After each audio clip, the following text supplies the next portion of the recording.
Halo, halo, tes tes. Kedengeran nggak, host? Dengeran bang? Kedengeran. Oke oke. 3 Dengar. menit lagi ya, kita mulai.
Halo, kita mulai aja kali ya.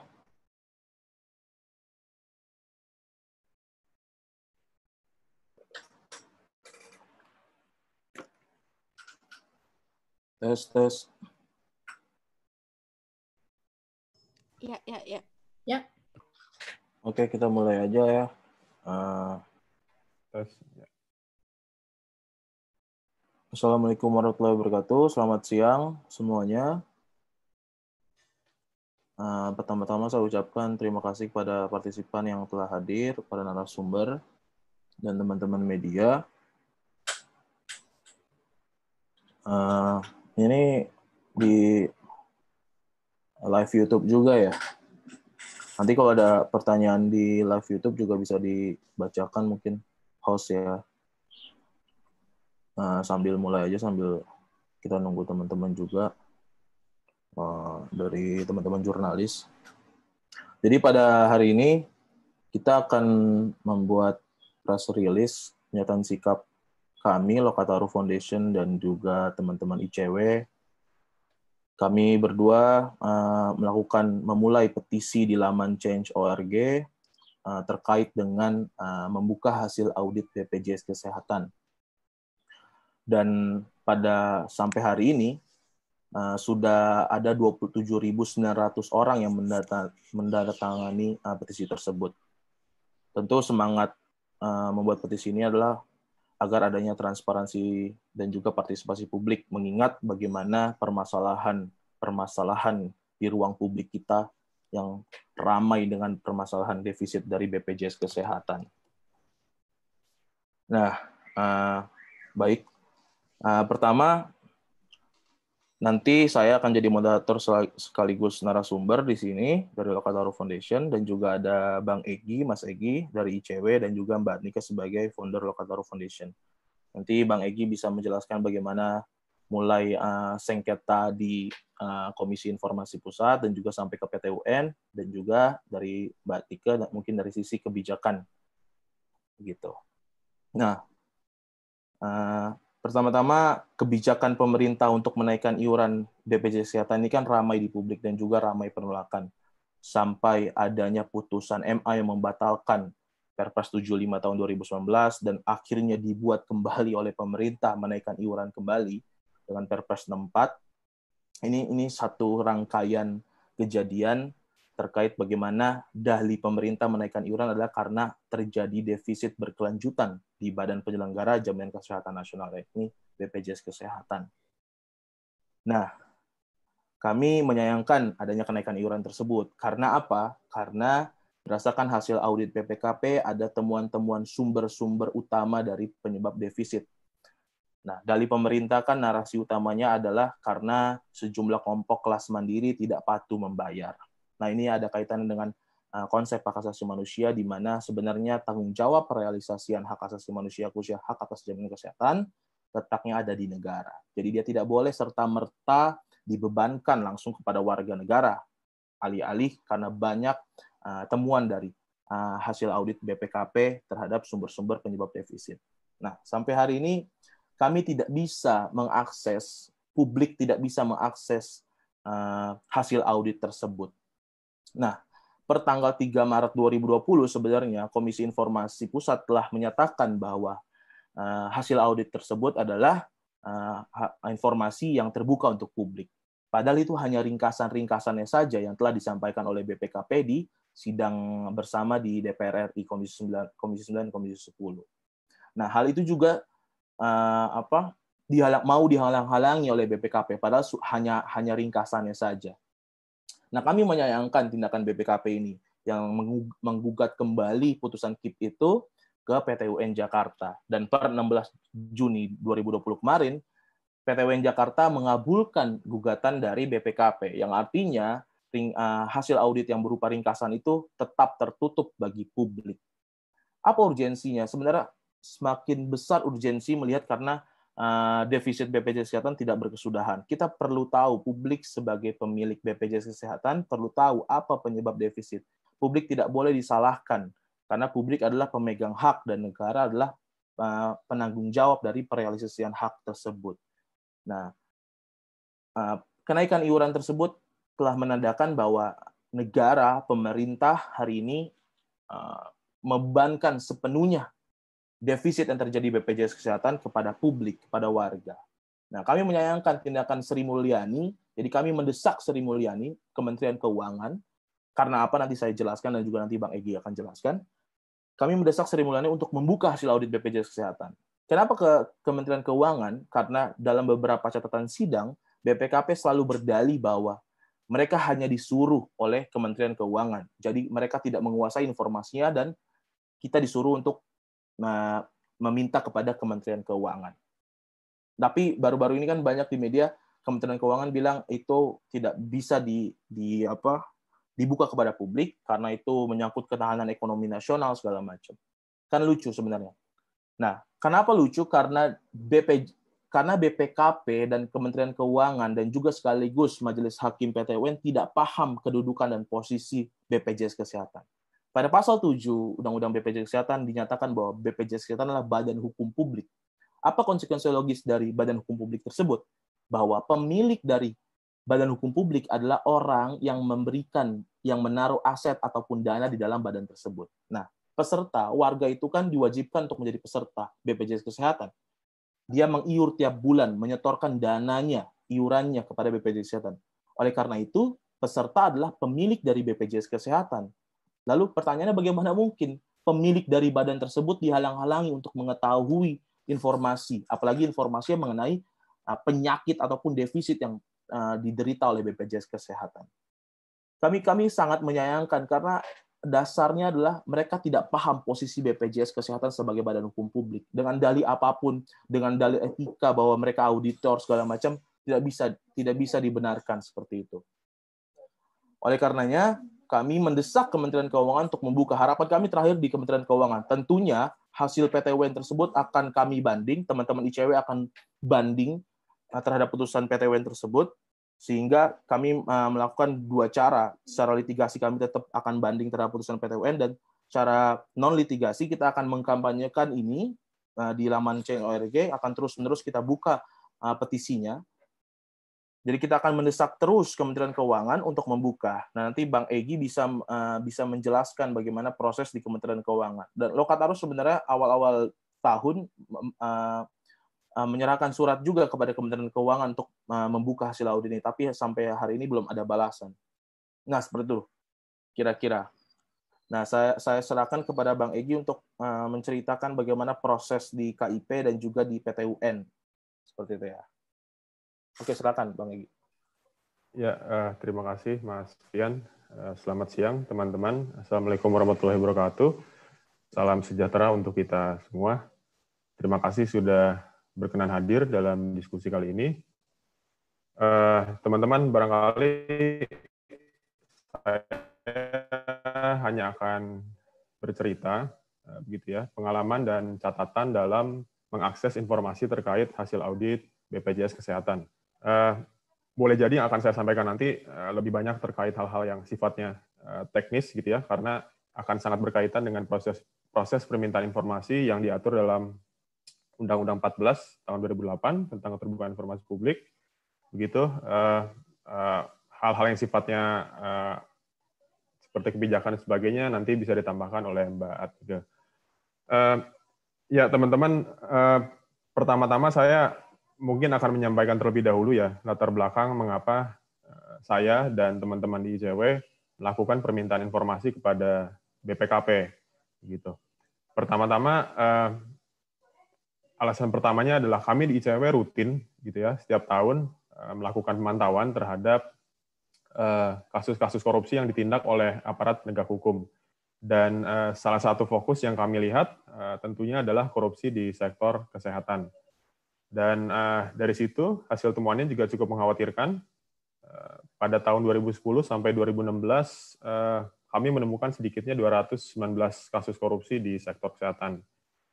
Dan alasan kedua dari temuan tersebut ya, kami menemukan ada pergeseran objek korupsi. Kalau di tahun-tahun sebelumnya yang banyak dijadikan objek korupsi adalah obat-obatan, di temuan kami yang terakhir kami menemukan jaminan kesehatan menjadi objek korupsi yang kedua tertinggi setelah yang pertama alat kesehatan gitu. Lalu alasan ketiganya, tentu ini berkaitan dengan adanya permasalahan dalam program jaminan kesehatan nasional yang diselenggarakan oleh BPJS Kesehatan, yang mana kita sendiri sudah banyak tahu, beritanya sudah berseliweran di media massa dan sebagainya, begitu ya, seperti apa permasalahannya. Dan selain itu juga kami di ICW pernah memantau pelaksanaan program jaminan kesehatan nasional. Kami melakukannya bersama 14 organisasi masyarakat sipil di seluruh Indonesia, dan kami menemukan ada potensi fraud di situ. Selain itu juga kami melihat ada temuan mengenai korupsi dana kapitasi yang dilakukan oleh kepala daerah dan aktor-aktor lainnya, begitu ya. Jadi ya atas alasan-alasan itulah saya dan teman-teman di ICW mengajukan permintaan informasi ke BPKP. Kami mulai proses permintaannya pada bulan November 2018 dan tuntas di Komisi Informasi pada Maret 2020, 1,5 tahun lebih ya, cukup lama prosesnya. KIP dalam putusannya menyatakan bahwa ringkasan hasil audit program jaminan kesehatan nasional yang diselenggarakan oleh BPJS Kesehatan adalah informasi yang terbuka, karena itu telah disampaikan di depan para anggota dewan kita, para anggota DPR RI, gitu ya. Namun sebagaimana diceritakan Mas Pian tadi di awal, putusan itu dibatalkan oleh PT UN minggu lalu, gitu ya. Dan kami sendiri sedang mempertimbangkan langkah banding. Belum disampaikan bandingnya karena putusan lengkapnya sendiri belum kami terima sampai saat ini, gitu. Putusan PT UN sendiri perlu kita sayangkan ya, tapi dalam kesempatan ini saya akan coba memberikan catatan untuk lembaga-lembaga yang terkait dengan proses mengakses informasi yang saya lakukan. Begitu. Yang pertama, catatan untuk BPKP sebagai pihak yang melakukan audit, gitu, dan pihak yang saya mintakan informasinya pertama kali terkait hasil audit ini. Catatan pertama, BPKP tidak konsisten dalam memberikan alasan menolak permohonan informasi yang saya mintakan, begitu. Memang hingga putusan PT UN dikeluarkan, saat ini mereka punya alasan yang kuat karena ya menurut pengadilan sudah dibatalkan, begitu ya. Tapi yang ingin saya soroti adalah dalam persidangan di Komisi Informasi, alasan mereka tidak konsisten. Dalam persidangan pertama, misalnya, mereka menyatakan bahwa informasi hasil audit tersebut adalah informasi yang dikecualikan, sehingga tidak dapat diberikan. Lalu di persidangan selanjutnya disampaikan bahwa informasi itu terbuka, tapi kami tidak dapat memberikan karena informasi itu dikuasai oleh Kementerian Keuangan sebagai pihak yang meminta kami untuk melakukan audit. Menurut mereka seperti itu. Tapi di persidangan berikutnya mereka berubah lagi alasannya bahwa informasi tersebut dikecualikan. Jadi ada ketidakkonsistenan dalam alasan menolak memberikan informasi yang warga mintakan, begitu ya. Selain itu, kami juga melihat bahwa BPKP merepotkan warga negara ya dengan meminta saya untuk memohon informasi tersebut ke Kementerian Keuangan. Kenapa? Ya tadi saya sebut juga bahwa Kementerian Keuangan adalah pihak yang meminta BPKP untuk melakukan audit terhadap dana jaminan sosial yang diselenggarakan oleh BPJS Kesehatan ya. Tapi semestinya sebagai pelayan publik, mereka yang meminta informasi tersebut kepada Kementerian Keuangan, bukan saya yang diminta oleh mereka untuk datang ke Kementerian Keuangan. Bayangkan berapa banyak waktu materi yang akan saya sebagai warga habiskan apabila saya melakukan proses itu, begitu ya. Dan ketiga, ya BPKP sangat disayangkan ketika menyampaikan itu sebagai informasi yang dikecualikan, begitu. Nah, lalu catatan untuk Kementerian Keuangan ya. Bulan lalu kami sudah meminta informasi juga ke Kementerian Keuangan terkait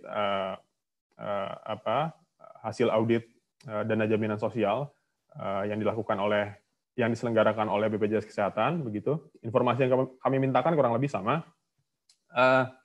Setelah sekian hari, akhirnya mereka merespon permintaan kami, tetapi hasilnya cukup mengecewakan karena Kementerian Keuangan merespon dengan menolak permintaan informasi yang saya lakukan. Begitu. Alasannya karena informasi tersebut adalah jenis informasi yang dikecualikan. Begitu. Kami masih proses ya, dan sudah menyampaikan surat keberatan yang kedua, persis kemarin hari, begitu. Dan saat ini kami masih menunggu jawaban dari Kementerian Keuangan terhadap surat keberatan yang kami ajukan tersebut, begitu. Catatannya dari proses permintaan informasi ke Kementerian Keuangan, pertama kami melihat Kementerian Keuangan lama merespon ya. Kementerian Keuangan merespon melebihi batas hari yang ditentukan dalam Undang-Undang 14 tahun 2008, begitu. Ada alasan yang cukup lucu juga menurut saya karena alasan mereka lama memberikan informasi itu adalah ada masalah dalam alamat email mereka, begitu, sehingga email yang kami kirimkan lambat diterima, begitu. Lalu selain itu juga kami melihat bahwa Kementerian Keuangan tidak benar-benar paham aturan yang tercantum dalam Undang-Undang Nomor 14 Tahun 2008 tentang keterbukaan informasi publik, gitu. Kenapa? Karena hal-hal yang mendasar seperti perhitungan tanggal permintaan informasi, penyampaian jawaban dan sebagainya, mereka masih banyak keliru, begitu. Jawabannya yang mereka berikan lambat sekali, lalu jawaban yang semestinya disampaikan oleh atasan PPID, bisa Sekretaris Jenderal Kemenkyu ataupun bahkan Menteri itu sendiri, Menteri Keuangan Sri Mulyani, justru malah dijawab oleh PPID, begitu. Padahal permintaan informasi sudah masuk ke masa keberatan, gitu. Ya, tapi catatan penting yang kami lihat ya dari yang saya sampaikan tadi, paling tidak dari Kementerian Keuangan, begitu. Kita bisa melihat bahwa ada masalah birokrasi yang sudah cukup melekat. Yang pertama, tertutup. Tertutup kenapa? Karena informasinya dianggap dikecualikan, tidak diberikan kepada publik. Kedua, lambat, lama sekali dalam merespon permintaan informasi yang kami minta. Dan ketiga, birokrasinya tidak birokrasi hal mendasar seperti mengelola email saja bermasalah, begitu. Apalagi hal-hal kecil lainnya ya, tentu itu sangat disayangkan, gitu. Nah, ya pada titik ini kita pertanyakan ya mestinya komitmen Menteri Sri Mulyani terhadap keterbukaan informasi, begitu.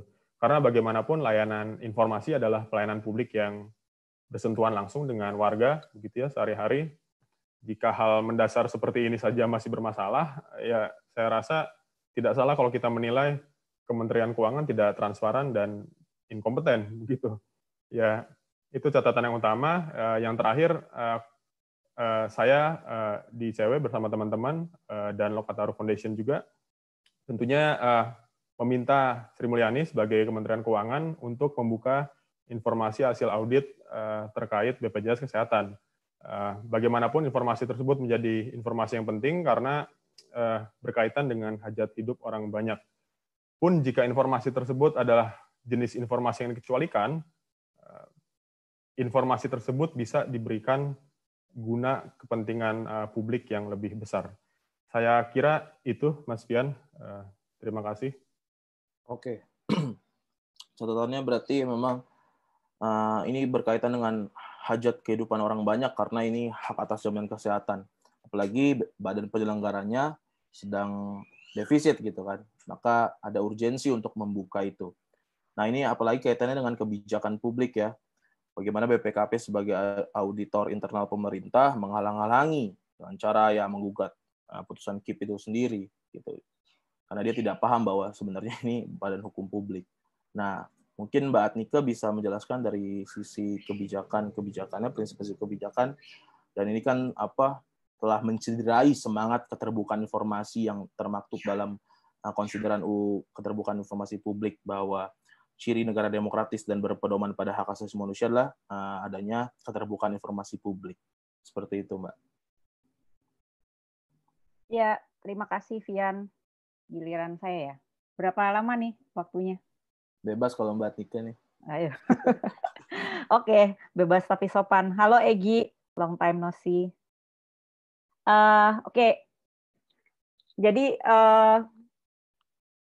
belakangan ini kan persoalan kenaikan iuran BPJS itu semakin memprihatinkan kalau menurut saya ya. Khususnya karena kita itu sedang dalam situasi pandemi, di mana akses terhadap layanan kesehatan merupakan satu hal yang fundamental dalam konteks hak asasi manusia, hak warga negara, dan kedaruratan situasi kita pada hari ini. Jadi, ketika pemerintah memutuskan untuk menaikkan iuran BPJS Kesehatan di tengah pandemi ini, memang itu menunjukkan satu strategi yang bukan cuma tidak populer, tapi tidak empati dan tidak simpati kepada masyarakat. Bahwa ada persoalan anggaran atau budget untuk pelaksanaan jaminan kesehatan kita, itu sudah lama menjadi persoalan. Nah, jadi langkah untuk menaikkan pada saat pandemi ini menurut saya merupakan langkah yang kurang simpatik dan juga tidak efektif, karena dia tidak memberi perbaikan apa-apa terhadap sistem layanannya, tidak memberikan perubahan apa-apa kepada anggarannya menurut saya secara signifikan. Yang ada justru menimbulkan ketidakpercayaan yang semakin luas terhadap sistem jaminan sosial, khususnya jaminan kesehatan kita. Nah, ini akarnya memang karena sejak awal ketika BPJS Kesehatan mulai diluncurkan, dijalankan itu kan mulai 2014 ya, sekarang 2020. Berarti sudah lebih dari 5 tahun setidaknya. Memang tidak ada, saya lihat, Lokataru kan sudah mengamati perkembangan BPJS sejak cukup lama ya, jadi bukan baru ketika naik iuran kali ini. Memang tidak ada strategi besar untuk bagaimana rencana tumbuh kembang dari BPJS Kesehatan. Saya pakai istilah tumbuh kembang dalam arti dia berkembang dalam arti luas kepesertaan, tetapi dia juga tumbuh dari segi kualitas. Nah, itu saya tidak melihat. Sehingga yang terjadi, strategi yang dilakukan oleh pemerintah, dalam hal ini juga BPJS Kesehatan, hanya terfokus kepada menaikkan iuran dengan harapan jumlah anggaran akan bertambah. Padahal tidak ada jaminan juga strategi menaikkan iuran akan memperbesar anggaran yang tersedia, dan juga dengan menaikkan iuran, layanan akan menjadi semakin baik. Nah, itu yang menurut saya kenapa strategi menaikkan iuran bukan strategi yang tepat, apalagi dalam situasi pandemi. Jadi, Lokataru sudah membuat beberapa riset ya, yang mungkin nanti Vian bisa bantu untuk membagikan kepada teman-teman wartawan. Jadi, kalau kita amati sejak 2014 hingga 2020, BPJS Kesehatan itu cukup sering terjadi kenaikan iuran ya, dari tahun 2016 itu sudah naik. Terus ada tadi datanya, sebentar saya buka dulu.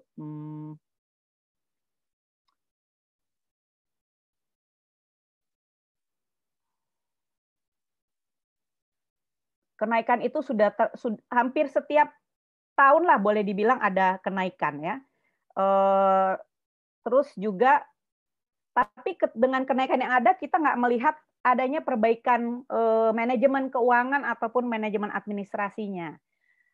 Dari tahun 2014 hingga 2019 justru yang terjadi defisitnya semakin tinggi. Ya, data yang saya lihat di sini misalnya 2014 konon BPJS defisit 3,8 triliun. 2015 5,9 triliun. Lalu 9,7 triliun hingga yang 2019 defisit 28 triliun. Jadi dalam tempo 6 tahun, strategi untuk menaikkan iuran menurut saya bukan strategi yang tepat. Kenapa? Ya itu buktinya, defisit terus dan layanan juga semakin banyak dikeluhkan. Misalnya dalam beberapa tahun terakhir ada keluhan soal akses terhadap jenis layanan kesehatan tertentu mengalami kesulitan. Ya, misalnya ada pasien kanker payudara yang tidak bisa mendapatkan layanan pasien penyakit ginjal, ya itu yang semua kemudian juga ada kasus-kasus yang terangkat ke publik terkait itu. Nah, tadi saya kalau boleh mengkoreksi sedikit tadi yang disebutkan Vian soal argumen kenapa kita meminta adanya transparansi dalam pengelolaan anggaran atau hasil audit, karena kita adalah apa tadi istilahnya Vian itu anggota ya, peserta. Bukan, kita berhak meminta hasil audit BPJS Kesehatan bukan hanya karena kita peserta, tapi kita warga negara Indonesia. Jadi biar saya misalnya nih belum jadi PBI, belum jadi anggota BPJS Mandiri, saya berhak karena saya warga negara Indonesia, karena BPJS ini dibentuk berdasarkan undang-undang. Dan tujuannya sistem jaminan sosial. Dia bukan profit, dijelaskan dalam undang-undang.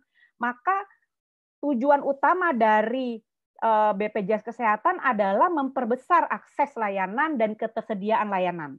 Jadi itu yang menurut saya dilupakan dalam pengelolaan BPJS Kesehatan hingga kemudian strateginya hanya terpaku kepada penaikan iuran. Padahal itu bisa dibagi. Jadi namanya saja kita ingin membangun sistem jaminan sosial. Tentu negara harus siap investasi kalau bahasa ekonominya. Siap memberikan modal. Modal itu apa? Bukan cuma sekedar uang, tapi dukungan politik. Mestinya misalnya selama 5 tahun, kalau saya ya, tapi kan itu kan kita lihat misalnya begini, strategi bisa dalam 5 tahun tidak boleh ada kenaikan. Kenapa? Yang mau diuji cobakan dalam 5 tahun pertama bagaimana peserta BPJS Kesehatan mencapai misalnya 90%, 100%. Peserta dulu.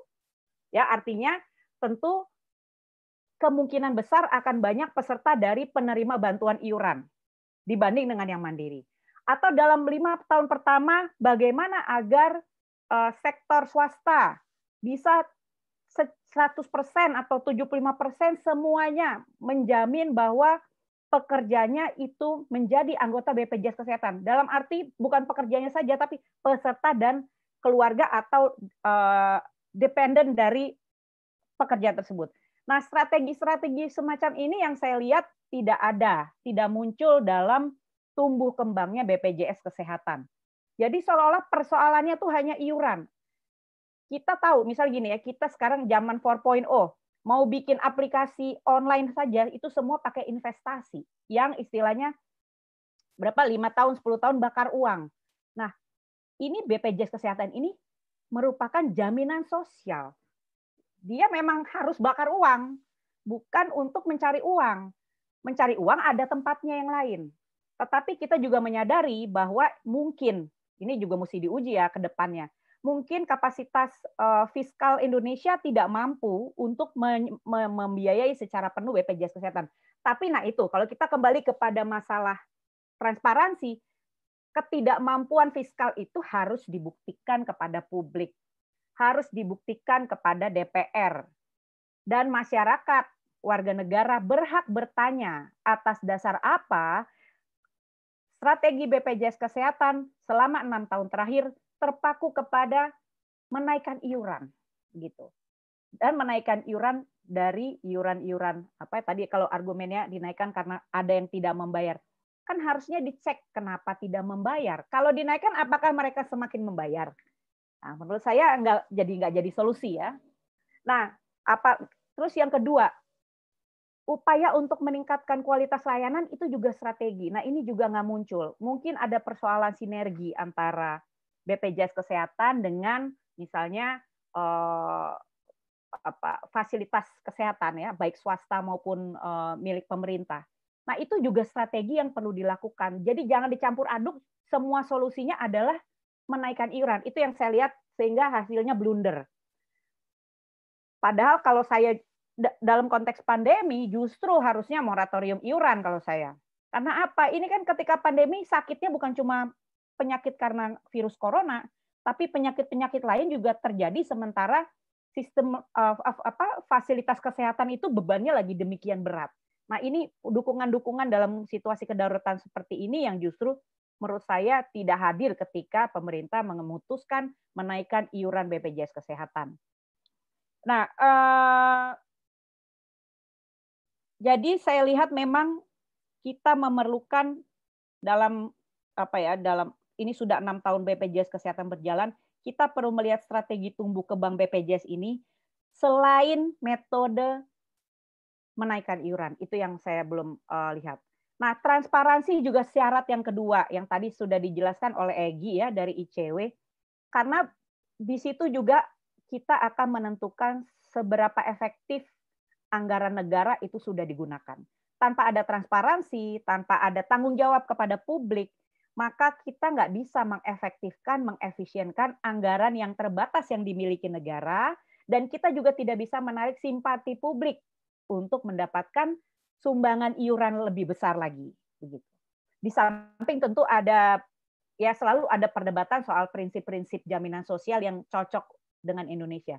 Jadi sekarang kita coba saja, kita bakar uang untuk membangun sistem yang sesuai dengan kondisi masyarakat kita, sesuai dengan karakter masyarakat, metode konsumsi masyarakat, dan juga jenis layanan kesehatan yang dibutuhkan.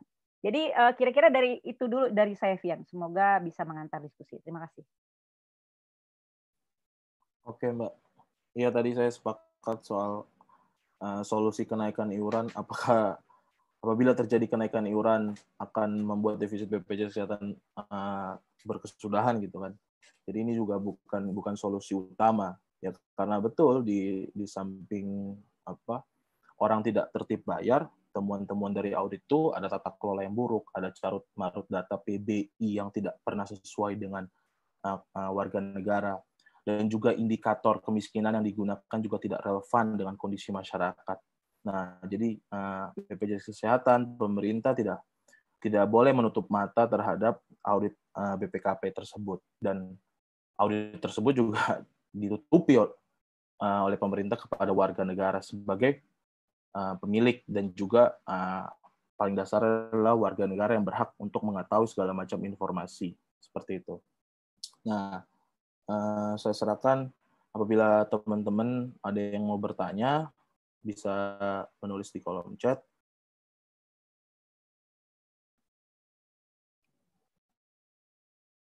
Atau Bang Egy mau nambahkan? Dari teman-teman Change.org mungkin juga ada yang mau menambahkan sebagai pihak yang juga ikut serta kita menulis di laman Change.org. Mungkin Mbak Denok, bagaimana? Iya. Apalagi kan di laman Change.org juga sudah puluhan ribu lebih ya yang soal kenaikan iuran tuh sudah ditandatangani. Kan jadi hasil audit ini tidak bisa dilepaskan dari kenaikan iuran tersebut juga. Iya betul.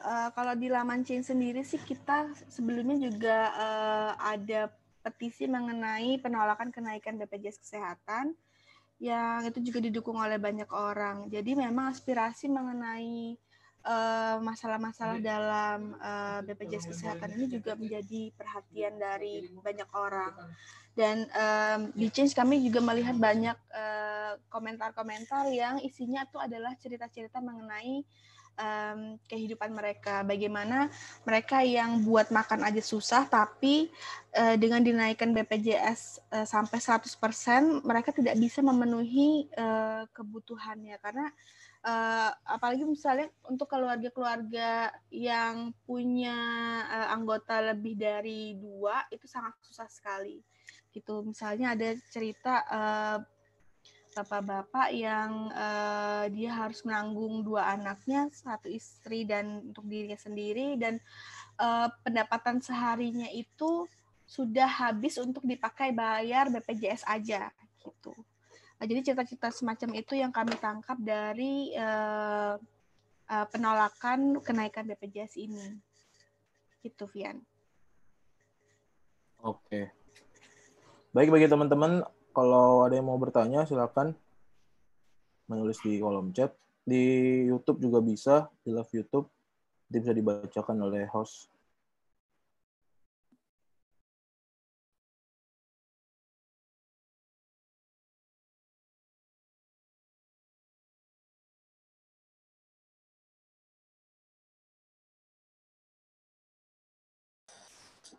Oh ya, kemarin kami sudah dikuasakan oleh Bang Egi untuk mengambil putusan petun itu, dan ada catatan memang ini terkait dengan konsep jaminan sosial. Di dalam pertimbangan hukumnya, Majelis PT-UN itu mengatakan bahwa ini soal kenapa informasi ini dikecualikan karena menyangkut ketahanan ekonomi nasional di pasal 17 Undang-Undang Keterbukaan Informasi Publik. Dalihnya seperti itu, dan juga bahwa ini terkait dengan pelayanan asuransi. Nah, sebenarnya posisinya gimana sih kalau Mbak Nika? Bisa nggak? BPJS ini kan benar asuransi sosial, kan? Nah, tapi dalam putusan Majelis PT-UN itu dikatakan bahwa ini soal dikecualikan karena ini termasuk dengan ketahanan ekonomi nasional yang berkaitan dengan proses asuransi, satu badan asuransi. Gimana tuh Mbak? Bisa kasih pandangannya nggak?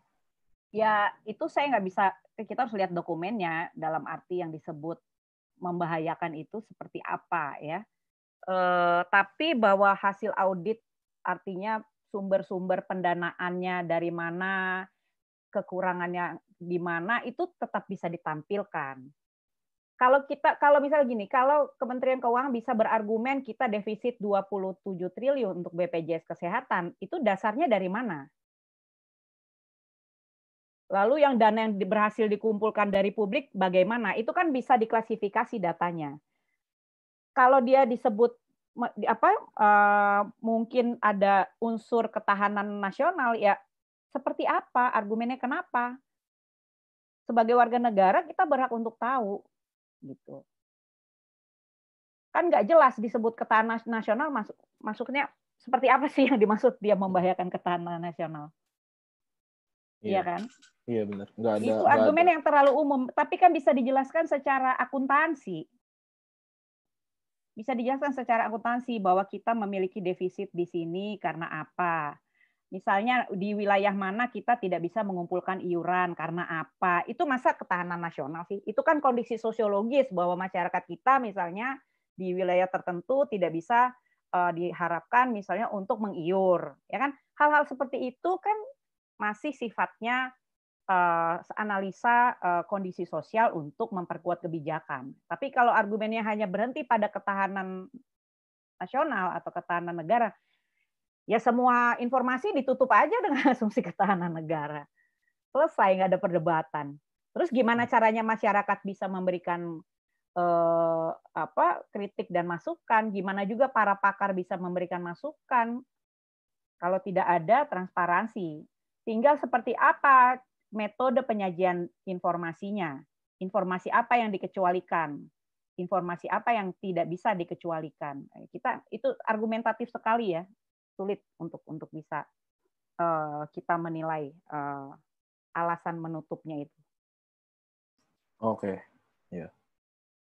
Baik, bagi teman-teman, kalau ada yang mau bertanya, silakan nulis.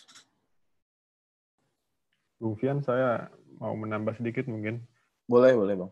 Ya, terkait dengan itu ya, ya pastinya kalau kita melihat dari kacamata Undang-Undang KIP, begitu ya, saya coba dari situ saja dulu lihatnya.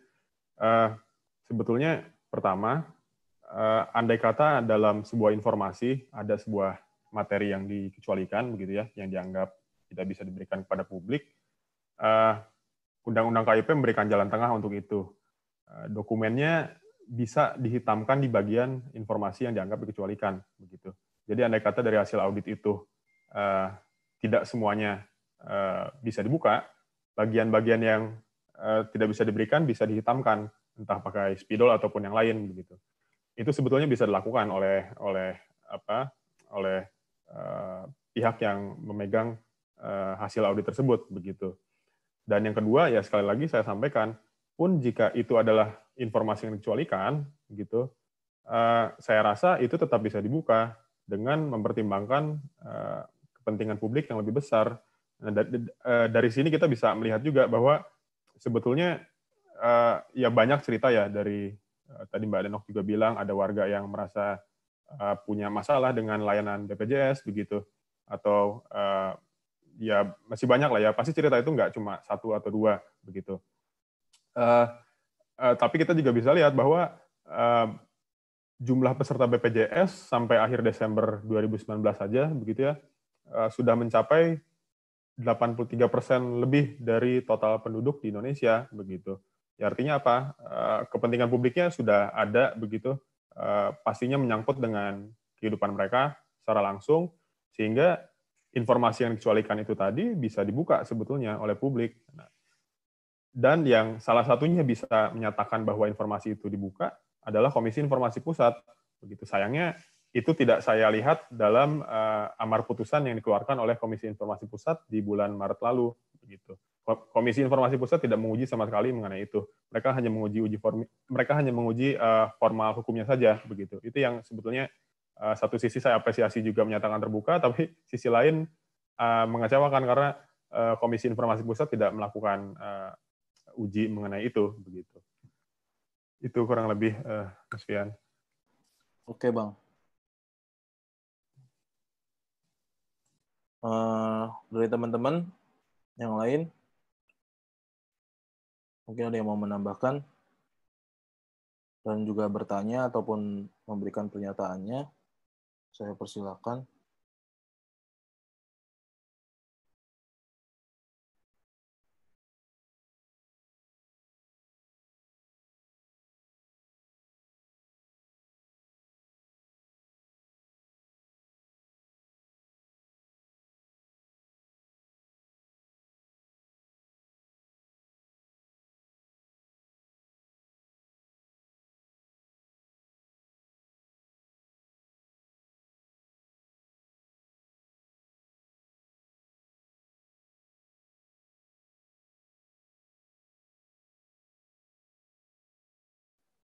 Baik, kalau memang tidak ada, ya kita akhiri saja ya. Sambil menunggu. Bang Egy, sudah berapa lama nih dari putusan Petun ini kan, karena biasanya itu kan 14 hari ya dari putusan untuk mengajukan banding. Jangan sampai nanti terlewat juga kesempatan terakhir untuk banding, tidak ada lagi. Oh ya, bandingnya rencananya mau kapan diajukan? Mungkin dari Bang Egy. Ya, karena terkait itu tadi ya, salinan putusannya saya sendiri belum memegang. Mas Fian yang saya kuasakan juga baru mengambil salinan putusannya. Langkah pertama tentunya mempelajari putusannya terlebih dahulu, kemudian baru kita menyampaikan bandingnya gitu ke MA. Nah, sejauh ini mungkin kalau saya tidak keliru hitung sudah 7 hari ya, berarti kita punya 7 hari kerja lagi yang waktu tersisa untuk menyampaikan hasil banding itu. Gitu. Oke. Terus apakah udah ada rencana untuk audiensi atau approach Bu Sri Mulyaninya gitu, Mas? Oke, kalau untuk langkah itu belum ya, kami belum ada rencana ke situ. Tapi andai kata memang itu dibutuhkan ya mungkin bisa kita lakukan. Tapi tentunya perlu pembahasan terlebih dahulu untuk melakukan itu bersama teman-teman yang lain.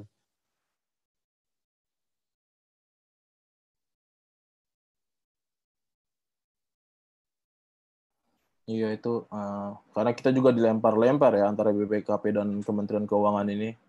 BPKP bilang informasi dikuasai oleh Menteri Keuangan, Menteri Keuangan sendiri bilang segala macam teknis, emailnya rusak, segala macam. Jadi semakin membuat publik curiga apa sih sebenarnya yang sedang ditutup-tutupi gitu.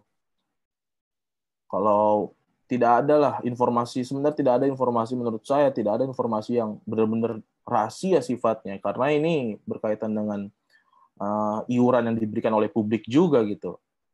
Walaupun memang ada informasi yang dirahasiakan, yang tadi bisa di segala macam skemanya bisa ditutup-tutupi dengan spidol segala macam kan. Tapi hari ini benar-benar kita publik tidak tahu sama sekali apa angka tadi, benar kata Mbak Nike bahwa ada sejumlah total defisit yang kita ketahui kan hanya memang ya ada carut marut data yang tidak tepat, ada badan usaha yang tidak tertib bayar, Dan yang terakhir, narasi utamanya selalu ke warga. Warga tidak tertib bayar iuran, kelompok mandiri tidak tertib bayar iuran. Sehingga solusinya hanya satu-satunya ialah menaikkan iuran. Kalau memang jawabannya seperti itu, ada juga kan dalih pemerintah bahwa hitungan aktuaria sejak awal tidak sesuai. Ya memang sejak awal beroperasi, Dewan Jaminan Sosial Nasional sudah bilang bahwa hitungan aktuaria akan membuat ini defisit.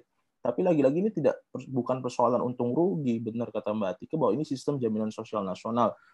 Negara harus mengalokasikan, negara harus dalam konsep hak asasi manusia kewajiban memenuhi. Jadi negara harus mengalokasikan sejumlah anggaran untuk mengolah sistem jaminan sosial ini. Jadi ini juga bukan murni asuransi, skema asuransi, tapi ini juga ada tanggung jawab negara di situ untuk memenuhinya.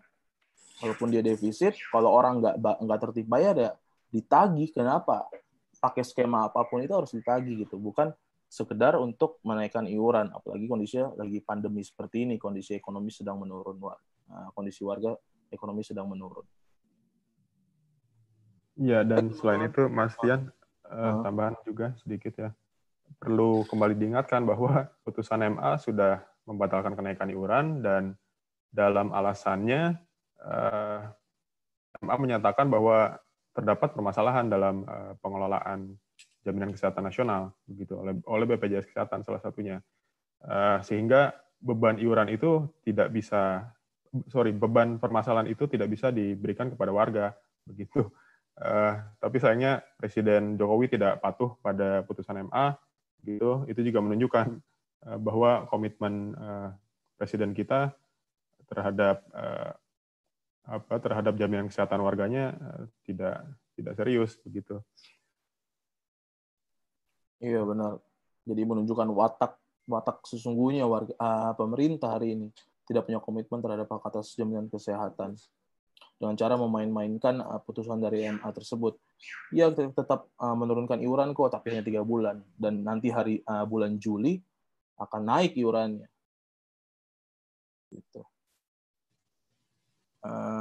Baik teman-teman, kalau memang tidak ada pertanyaan, mungkin closing statement dari Mbak Atnika terakhir. Ya, oke. Terima kasih Vian, Egy juga teman-teman yang tadi sudah ikut sharing juga. Ya memang, jadi begini, kita memang perlu terus mengkritisi BPJS Kesehatan ya, karena ini merupakan fondasi penting bagi sistem kesejahteraan di Indonesia gitu. Jadi menurut saya semua pihak, apakah pemerintah, BPJS Kesehatan, Kementerian Keuangan, penyedia layanan kesehatan, menurut saya memang kita harus bisa menerima kritik dan tuntutan transparansi dari publik terhadap sistem jaminan kesehatan nasional kita. Karena ini satu modal strategis yang umurnya kita harapkan sampai puluhan ratusan tahun selama Indonesia ada, dia akan terus tumbuh gitu. Nah, dalam 6 tahun terakhir kita lihat tumbuhnya justru mengecil ya. Kita mengalami stunting BPJS Kesehatan ini. Jadi, tapi bukan berarti kita akan berhenti di sini. Masih ada ruang untuk memperbaiki itu. Nah, transparansi merupakan salah satu elemen penting dari tumbuh kembang BPJS Kesehatan ini, di samping PR-PR lainnya. Yang jelas menurut saya kita tidak boleh melupakan prinsip dasar dan tujuan dasar dari BPJS Kesehatan itu memberikan jaminan sosial, jaminan kesehatan. Dia memang bukan untuk profit. Nah, selama sistemnya belum terbentuk, sistem yang efektif itu belum terbentuk, maka mau tidak mau akan selalu ada masalah pembiayaan. Itu sudah menjadi konsekuensi pemerintah, sudah menjadi tanggung jawab negara untuk memastikan itu ada.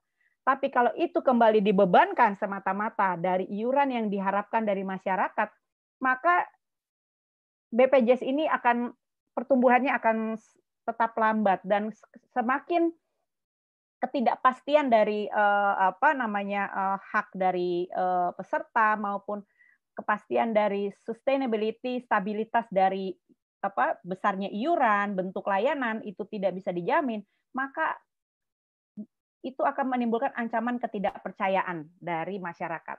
Nah, ini yang kita tidak mau terjadi. Oleh karena itu, jangan sampai terlambat, kita harus memperbaiki sistem yang ada. Dan strategi itu menurut saya perlu dipikirkan kembali. Jangan semua dicampur aduk antara cara pengumpulan dana dengan cara memberikan layanan gitu. Itu jangan dipertukarkan. Perbaiki layanan, urus transparansi dan efektivitas dari manajemen anggaran dari BPJS Kesehatan. Saya kira itu. Terima kasih. Oke, dari Bang Egy mungkin ada closing statement. Oh, ada pertanyaan dulu nih dari Argun Bisnis Indonesia. Selamat siang. Salam kenal, saya Argun dari Bisnis Indonesia. Maaf terlambat bergabung karena berdapat informasi dari rekan kantor. Bila berkenan, apakah bisa menjelaskan apa langkah selanjutnya dari Lokataru dan ICW terhadap penutupan akses laporan hasil audit BPJS Kesehatan ini? Terima kasih. Oke, kalau dari Lokataru sendiri, ya kita akan terus membuka laman petisi ini sampai sebanyak-banyaknya, dan ini bukan sekedar hanya tanda tangan ya. Ini menunjukkan adanya bukti empiris bahwa sejumlah 28.000 orang menuntut pemerintah, menuntut Sri Mulyani untuk membuka hasil audit demi transparansi publik, demi partisipasi publik, apalagi ini menyangkut hak dasar warga untuk menikmati jaminan kesehatannya. Kalau badan penyelenggaranya terseok-seok defisit, maka bagaimana warga bisa tenang-tenang saja gitu kan untuk menikmati hak atas jaminan kesehatannya. Jadi kita juga akan mendorong teman-teman ICW sebagai pihak yang tergugat di PT UN untuk melakukan langkah banding dari sisi litigasinya. Tapi secara non litigasinya kita akan terus mengkampanyekan ini supaya ramai di ruang publik desakannya agar bisa mengubah kebijakan dari kami. Jelas menuntutnya sekarang ke Kementerian Keuangan kalau dari Lokataru. Gitu, karena dari beberapa catatan sidang, BPKP selalu melemparkan bahwa dia hanya disuruh oleh Kementerian Keuangan. Nah, ini harus jadi bukti kita bahwa Kementerian Keuangan hari ini sebagai pihak yang bertanggung jawab untuk membuka hasil audit tersebut. Seperti itu. Untuk dari ICW, mungkin Bang Egy? Ya, sedikit menambahkan saja. Betul ya. Ke depan langkah kami pertama, mempelajari putusan lengkapnya terlebih dahulu, dan setelah itu kami akan mengajukan banding ke MA, gitu. Itu mungkin yang bisa kita lakukan untuk saat ini, dan ya yang pastinya kita juga akan terus meminta Kementerian Keuangan untuk membuka informasi hasil audit tersebut, begitu. Sekaligus penutup aja mungkin ya, Mas Fian, kalau dari saya. Iya. Kalau memang tidak ada pertanyaan lagi.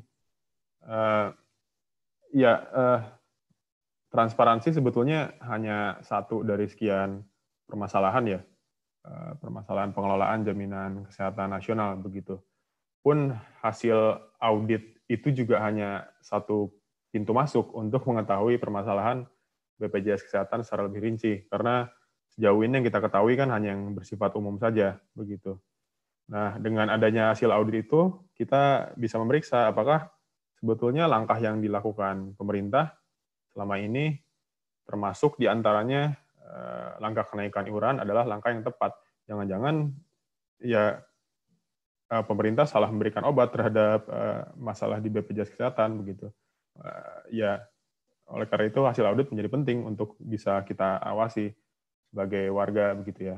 Lalu ya yang terakhir, saya kembali mengulangi, untuk waktu dekat kita akan meminta Kementerian Keuangan untuk terus membuka hasil audit ini begitu. Saya rasa Kementerian Keuangan harus membuka hasil audit BPJS Kesehatan karena ini penting sekali dan sangat menyangkut dengan hajat hidup orang banyak gitu. Itu mungkin Mas Fian. Oke. Dari Mbak Denok, dari teman-teman Change.org, mungkin ada closing statement? Kalau dari saya mungkin sebenarnya battle untuk memperjuangkan hak atas jaminan kesehatan dari negara ini sudah mendapat banyak dukungan dari masyarakat. Misalnya tadi selain dari petisinya yang dimulai oleh Lokataru untuk membuka audit, yang didukung oleh puluhan ribu orang. Ada juga petisi untuk menolak kenaikan BPJS setelah sempat dimenangkan oleh Mahkamah Agung. Petisinya dimulai oleh Mas Hendrik dari Yapika. Itu sudah didukung 56.000 orang. Jadi sebenarnya isu ini juga mendapat dukungan yang besar dari publik. Kami harapkan dari para pemangku kebijakan, dalam hal ini Ibu Sri Mulyani sebagai Menteri Perekonomian, agar dapat bisa mendengarkan suara-suara dari masyarakat yang saat ini nasibnya banyak bergantung dari kebijakan-kebijakan yang dibuat oleh pemerintah. Gitu, Fian. Oke. Baik, penutup dari saya, kami akan terus mendesak pemerintah, Kementerian Keuangan, untuk membuka hasil audit BPJS Kesehatan, karena ini benar menyangkut kehidupan orang banyak, menyangkut hak dasar warga yang paling dasar adalah untuk menikmati hak atas jaminan kesehatannya. Oleh karena itu, petisi-petisi seperti ini bukan hanya sekedar mentandatangani saja, tapi ini bukti empiris bahwa warga negara meminta itu, meminta warga sebagai yang memiliki kedaulatan, meminta transparansinya kepada pemerintah, khususnya Kementerian Keuangan, untuk membuka hasil audit ini. Di samping teman-teman ICW akan melakukan langkah di bidang litigasinya untuk membanding putusan PT UN yang menutup kebijakan putusan dari KIP yang telah menyatakan bahwa hasil audit tersebut adalah terbuka untuk publik. Seperti itu kira-kira. Kalau memang tidak ada pertanyaan lagi, saya akhiri.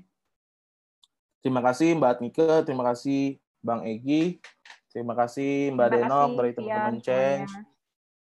Terima kasih, Terima kasih para teman-teman partisipan yang telah hadir. Baik, saya akhiri ya, teman-teman. Terima kasih semuanya. Wassalamualaikum warahmatullahi wabarakatuh. Selamat siang. Selamat siang.